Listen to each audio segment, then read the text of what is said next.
Hello students, I am Gurvinder Kaur, faculty of Avipedia.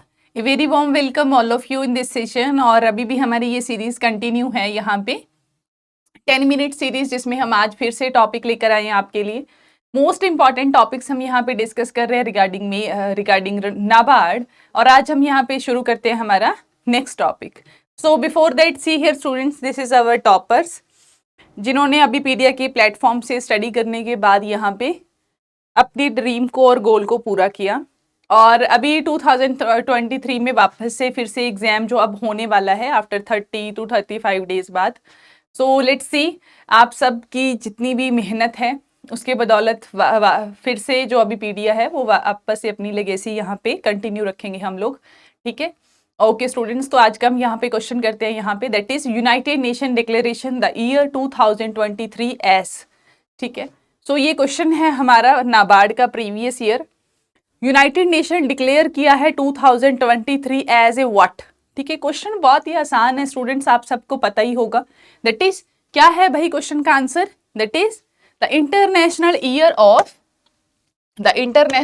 Of millets. ठीक है, 2023 जो है वो इंटरनेशनल ईयर डिक्लेयर किया गया है मिलेट एज ए। इंडिया ने रिकमेंड किया था इसको यूनाइटेड नेशन में। सो दैट्स उसकी बदौलत जो है 2023 को इस साल को डिक्लेयर किया गया है एज ए मिलेट ईयर। अच्छा, तो अब स्टूडेंट्स हम पढ़ते हैं मिलेट्स के बारे में। ठीक है, उसकी क्या सिग्निफिकेंस है, ऑब्जेक्टिव क्या है, जहां से क्वेश्चन डिराइव होंगे इस साल। ठीक है, क्योंकि यही साल है मिलेट्स डिक्लेयर हुए हैं, तो ऑब्वियसली इससे रिलेटेड टॉपिक्स जो हैं या इससे रिलेटेड जो भी फैक्चुअल इंफॉर्मेशन है वो आपको पता होनी चाहिए about millets. So see here students, what is millet? Millet है क्या चीज?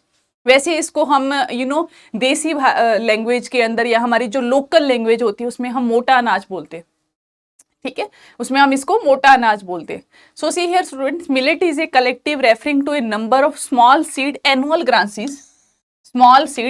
grasses that are cultivated as grain crops primarily on marginal lands in dry areas, temperate, subtropical और tropical regions। See here students, ज्यादातर जो हम millets grow करते हैं वो ज्यादातर हम उन एरियाज में ग्रो करते हैं जो सेमी एरिड या फिर ड्राई हैं।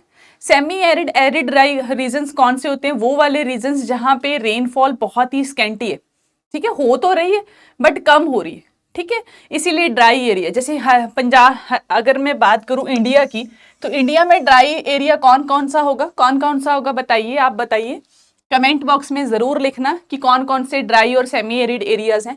सो जो मेजर हैं दैट इज राजस्थान, गुजरात वाला एरिया, महाराष्ट्र का ये वाला इलाका, तेलंगाना का, ठीक है, मध्य प्रदेश, ठीक है, कुछ इलाका मध्य प्रदेश का, ये रीजन जो है most of these part are under the dry और सेमी एरिड एरियाज के अंदर ये एरियाज आते हैं। ठीक है, okay see here some of the common millets, इनको आपको याद रखना स्टूडेंट। रागी, जिनको हम फिंगर मिलेट बोलते हैं, ज्वार, ठीक है, ज्वार जिसको हम सोरगम बोलते हैं, सामा, लिटिल मिलेट बोलते हैं इसको, एक छोटा टाइप होता है, बाजरा, पर्ल मिलेट एंड वर्ग्य दैट इज परसो मिलेट।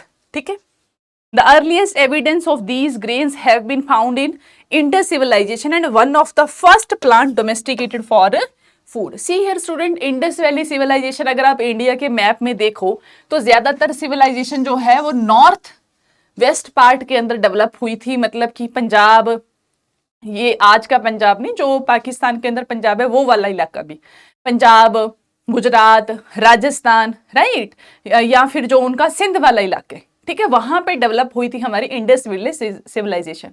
और अगर आप उसमें से देखो तो ज्यादातर इलाके जो हैं वो ड्राई एरियाज या फिर सेमी एरिड एरियाज के अंडर आते हैं, खास करके सिंध वाला एरिया, राजस्थान, गुजरात वाला एरिया। ठीक है स्टूडेंट्स, तो वहां पे क्या होता था, जो हमारे मिलेट्स हैं उनका भी हमें एविडेंस मिला है कि उन्होंने इन्हीं क्रॉप्स को क्या करना शुरू किया था, डोमेस्टिकेट और स्टोरेज करना स्टार्ट किया था। नेक्स्ट हम बात करते हैं यहाँ पे ग्लोबल डिस्ट्रीब्यूशन की। अगर मैं ग्लोबली बात करूं कि ग्लोबल में ऑन ऑल ओवर वर्ल्ड के अंदर मिलेट्स को कहां कहां पे ग्रो किया जाता है, that is India, Nigeria and China. India, Nigeria and China are the largest producer of millets in the world. This is very important fact, इस पे यहाँ पे क्वेश्चन बन सकता है आपके नाबार्ड के अंदर। ठीक है, accounting for more than 50% of global production. For many years, India was the major producer of millets. However, in recent years, millet production has increased dramatically in Africa. ठीक है, अफ्रीका के अंदर इसकी प्रोडक्शन जो है वो इंक्रीज हुई है। नेक्स्ट बात करते हैं हम इसकी सिग्निफिकेंस कि अगर हमने इतना एक क्रॉप की वैरायटी है और उसको हमने डिक्लेयर करवाया एज ए इंटरनेशनल ईयर, तो उसकी कुछ तो इंपॉर्टेंस होगी हमारी लाइफ में, है ना। तो क्या है उसी के बारे में डिस्कस करते हैं। सिग्निफिकेंस देखिए, millets are less expensive and nutritionally superior.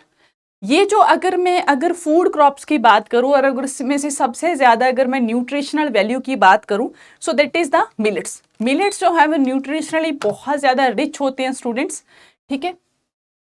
तो wheat and rice owing their own high protein, एक तो इनमें हाई प्रोटीन होता है, fibre, vitamin and minerals like iron content. बोलते हैं ना, आप पुराने अपने एंसेस्टर्स को देखो, आप ग्रैंड मदर, ग्रैंड फादर, आप देखोगे कि ज्यादातर जैसे कि यूपी वाले इलाके में ज्यादातर ज्वार की रोटी बनाई जाती है। हरियाणा, राजस्थान के अंदर ज्यादातर जो रोटी बनाई जाती है वो बाजरा और मक्की की बनाई जाती है ना। राजस्थान के अंदर भी क्या होती है, मिलेट्स की, जौ, बाजरा, इनकी रोटी बनाई जाती है। ऐसे ही गुजरात, मध्य प्रदेश, है ना, इनमें रोटी बनाई जाती है इस तरीके से। और इवन साउथ इंडिया के अंदर भी, राइट, साउथ इंडिया के अंदर भी मिलेट्स की बहुत इंपॉर्टेंस है, वो भी मिलेट्स को ग्रो करते हैं, रागी वगैरह यहाँ पे भी बहुत ज्यादा, मतलब ऑन लार्ज स्केल लोगों का जो मेन स्टेपल फूड था, जिसके अंदर जैसे हमने आज के टाइम पे जो हमारी रोटी है या जो चपाती है, ठीक है, वो पहले किससे बनती थी, ज्यादातर मोटे अनाज से बनती थी। और आप ये देखिए कि लोगों की हेल्थ कितनी ज्यादा अच्छी थी उस टाइम पे, किसी को आयरन की कमी नहीं, कोई डेफिशिएंसी नहीं होती थी। आजकल आप देखिए विमेन एंड चिल्ड्रन में आयरन की डेफिशिएंसी सबसे ज्यादा है, राइट। तो उसका रीजन भी ये है कि हमारी diet.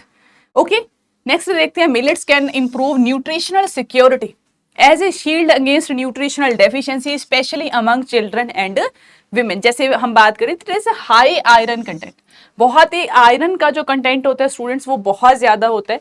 And prevalence of anaemia in India, women of reproductive age and infants, ठीक है, विमेन के अंदर बहुत ज्यादा आयरन की डेफिशिएंसी है, ठीक है। उसको हम क्योर कर सकते हैं with the help of by using millets, ठीक है। मिलेट्स को हम यूज करके इसको हम यहाँ पे कर सकते हैं। सेकेंड जो मोस्ट बेनिफिट है स्टूडेंट इसका, that is the gluten free.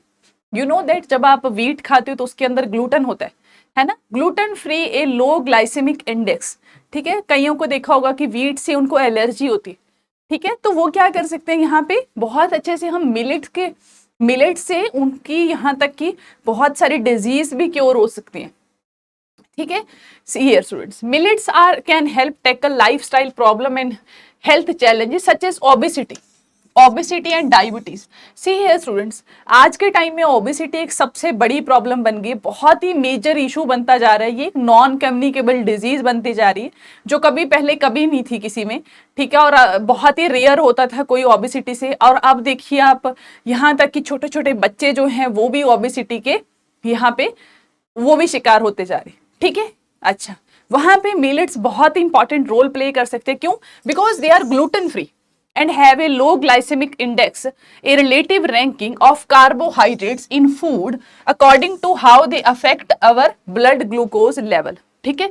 यहाँ पे क्या है कि कार्बोहाइड्रेट जो होता है, ठीक है स्टूडेंट, उसकी भी रैंकिंग होती है कि वो हमारा ब्लड ग्लूकोज लेवल कितना हाई कर रहा है, किस तरीके से अफेक्ट कर रहे हैं, ठीक है।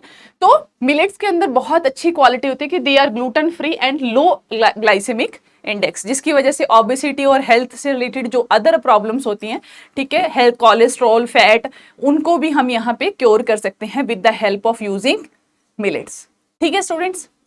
ओके ओके, तो स्टूडेंट अगर आपको नाबार्ड का यहाँ पे अगर आपको कोर्स परचेज करना है तो उस पर 80% यहाँ पे अब ऑफ चल रहा है, ठीक है। तो student it is a very golden opportunity for you. तो आप ओनली एंड ओनली ₹3000 के अंदर आप पूरा नाबार्ड का यहाँ पे कोर्स परचेज कर सकते हो, ठीक है स्टूडेंट्स, जिसके अंदर आपको फेज 1, फेज 2 एंड इंटरव्यू तक की सारी गाइडेंस मिलेगी विद मेंटरशिप। सो स्टूडेंट्स, आप हरी अप स्टूडेंट्स, फटाफट से जाइए और नाबार्ड का कोर्स परचेज कीजिए, लिंक आपको डिस्क्रिप्शन बॉक्स में दिया होगा। ओके स्टूडेंट्स, तो इसी के साथ हम ये टॉपिक करते हैं यहाँ पे over. Thank you so much, have a nice day.